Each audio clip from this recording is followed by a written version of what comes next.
नमस्कार दोस्तों, 7 जून 2020 के करंट अफेयर्स के साथ फिर से स्वागत है आपका अपने चैनल एग्ज़ाम द्वार में।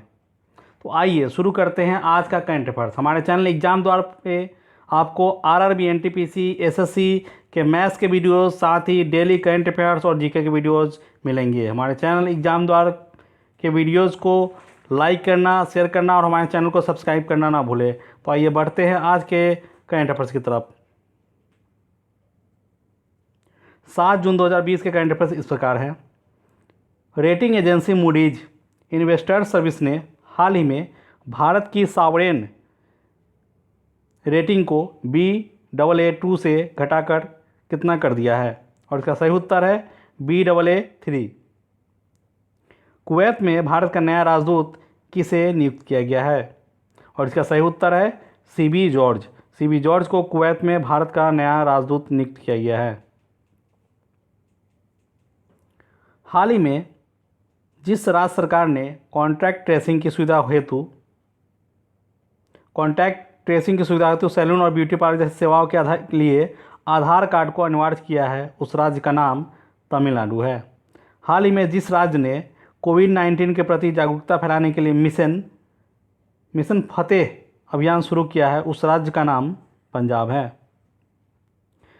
मशहूर फिल्म खिलाड़ी में वादा रहा सनम गीत लिखने वाले जाने माने गीतकार का हाल ही में निधन हो गया है, उनका नाम अनवर सागर था। केंद्र सरकार ने हाल ही में जिस पोर्ट ट्रस्ट का नाम बदलकर श्यामा प्रसाद मुखर्जी न्यास करने की मंजूरी दी है, उसका पुराना नाम कोलकाता पोर्ट ट्रस्ट था।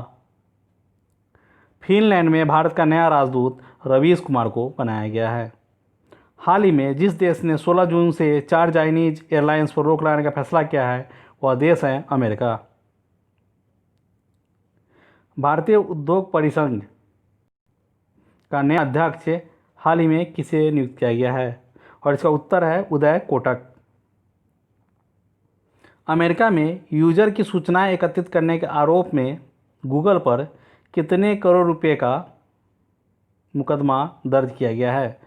और इसका उत्तर है $5 अरब। हाल ही में भारत के प्रधानमंत्री नरेंद्र मोदी और ऑस्ट्रेलियाई प्रधानमंत्री स्कॉट मॉरिसन के बीच बातचीत के बाद जितने समझौते पर हस्ताक्षर हुए वो हैं 7। ट्विटर ने गूगल के जिस पूर्व मुख्य वित्तीय अधिकारी CFO को अपने बोर्ड का नया अध्यक्ष नियुक्त किया है, उनका नाम है पैट्रिक पिचेट। केंद्रीय मंत्रिमंडल ने पर्यावरण के क्षेत्र में सहयोग पर भारत और जिस देश के बीच समझौता ज्ञापन को हाल ही में मंजूरी दी है, वह देश है भूटान। विश्व पर्यावरण दिवस 2020 की थीम रही जैव विविधता। उर्वरक कंपनी नेशनल फर्टिलाइजर्स लिमिटेड ने हाल ही में जिसे कंपनी के अध्यक्ष और प्रबंध निदेशक पद का अतिरिक्त प्रभार दिया है, उनका नाम है वीरेंद्र नाथ दत्त। विश्व पर्यावरण दिवस 5 जून को मनाया जाता है। भारत ने अंतर्राष्ट्रीय वैक्सीन गठबंधन गावी को $15 मिलियन मदद करने का फैसला किया है। हाल ही में बॉलीवुड के जिस प्रसिद्ध निर्माता और निर्देशक का निधन हो गया, उनका नाम बासु चटर्जी है।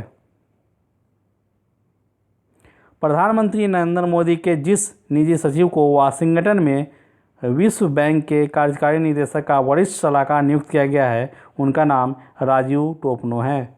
केंद्र सरकार ने हाल ही में वीज़ा शर्तों के उल्लंघन मामले में 2550 विदेशी तबलीगी जमातियों को 10 वर्ष के लिए भारत आने पर प्रतिबंध लगा दिया है। विश्व साइकिल दिवस 3 जून को मनाया जाता है। केंद्रीय मंत्रिमंडल ने हाल ही में 14 खरीफ फसलों को न्यूनतम समर्थन मूल्य में बढ़ोतरी की मंजूरी दे दी है।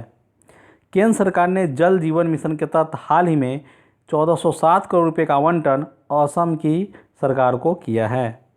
केंद्र सरकार ने मोबाइल फ़ोन उत्पादन में दुनिया का शीर्ष देश बनने के साथ ही इलेक्ट्रॉनिक उत्पादों एवं उसके कल पूर्जक उत्पादों को गति देने के उद्देश्य से करीब 50,000 करोड़ रुपये लागत से 3 नई योजनाएं शुरू की है। वर्ल्ड डाइजेस्टिव हेल्थ डे 29 मई को मनाया जाता है। केंद्र सरकार ने हाल ही में सूक्ष्म, लघु और मध्यम उद्योगों की समस्याओं के समाधान में सहायता करने हेतु जिस नाम से एक नया पोर्टल लॉन्च किया उसका नाम है चैंपियंस। हाल ही में ब्रिटेन में भारत के नई उच्चायुक्त नियुक्त किया गया है गायत्री कुमार को। हाल ही में जिस युवा महिला क्रिकेट खिलाड़ी को अर्जुन अवार्ड हेतु नामित किया गया उनका नाम है दीप्ति शर्मा। हाल ही में दिल्ली बीजेपी अध्यक्ष के रूप में जिसे चुना गया है उनका नाम है आदेश गुप्ता। हाल ही में जिस चक्रवाती तूफान की वजह से महाराष्ट्र एवं गुजरात में अलर्ट जारी किया गया था उसका नाम था निसर्ग। केंद्र सरकार ने जल जीवन मिशन के तहत जिस राज्य को 1832 करोड़ रुपए आवंटित किए हैं उस राज्य का नाम बिहार है। विश्व तंबाकू निषेध दिवस जिस दिन मनाया जाता है वह है 31 मई। केरल की पहली महिला डीजीपी हाल ही में आर श्रीलेखा को नियुक्त किया गया है।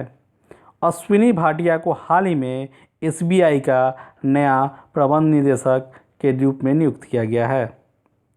भारतीय कुश्ती महासंघ WFI ने पहलवान विनेश फोगाट का नाम खेल रत्न के लिए भेजा है।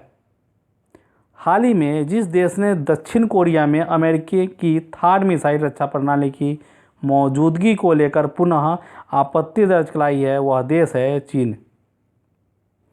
हाल ही में कैलिफोर्निया के सैन डिएगो स्थित जनरल एटॉमिक्स ग्लोबल कॉरपोरेशन के मुख्यालय का चीफ एग्जीक्यूटिव जिसे नियुक्त किया गया है वे है विवेक लाल।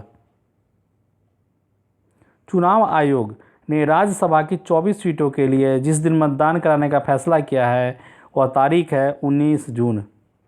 रियो ओलंपिक पदक विजेता साक्षी मलिक ने हाल ही में जिस अवार्ड के लिए अपना आवेदन भेजा है वह अवार्ड है अर्जुन अवार्ड। भारतीय खाद्य सुरक्षा और मानक प्राधिकरण का मुख्य कार्यकारी अधिकारी हाल ही में जिसे नियुक्त किया गया है उनका नाम है अरुण सिंघल। हाल ही में जिस राज्य सरकार द्वारा राज्य में देश के अन्य हिस्सों से लौटे कुशल श्रमिकों को रोजगार के अवसर उपलब्ध कराने के उद्देश्य से रोजगार सेतु योजना की घोषणा की है वह राज्य है मध्य प्रदेश। हाल ही में जिस राज्य के पहले मुख्यमंत्री अजीत जोगी का 74 वर्ष की उम्र में निधन हो गया है वह राज्य है छत्तीसगढ़। विश्व दुग्ध दिवस जिस दिन मनाया जाता है वह तारीख है 1 जून।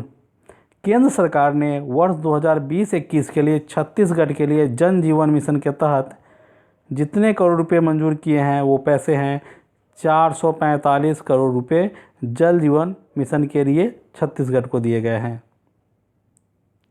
भारतीय क्रिकेट कंट्रोल बोर्ड ने 2020 के राजीव गांधी खेल रत्न पुरस्कार के लिए रोहित शर्मा का नाम नामांकित किया है।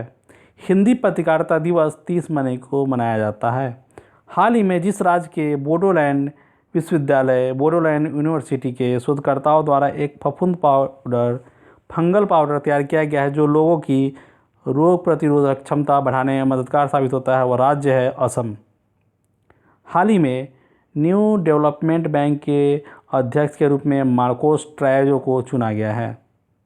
हाल ही में एशियाई विकास बैंक और भारत ने जिस राज्य में सड़कों के सुधार के लिए $177 मिलियन के ऋण पर हस्ताक्षर किए हैं वह राज्य है महाराष्ट्र।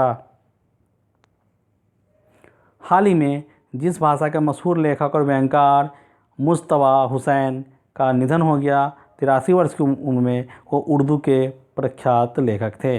और इसी के साथ 7 जून 2020 के करंट अफेयर्स यहीं ख़त्म होते हैं। 8 जून 2020 को हम फिर से ताज़ा तरीन करंट अफेयर्स के साथ हाजिर होंगे। तब तक के लिए हमारे चैनल पे उपलब्ध वीडियो को आप देखिए। वीडियो अच्छे लगते हैं लाइक कीजिए, शेयर कीजिए और शेयर करने के साथ साथ हमारे चैनल को सब्सक्राइब करना मत भूलिए। आज के लिए बस इतना ही। Good bye.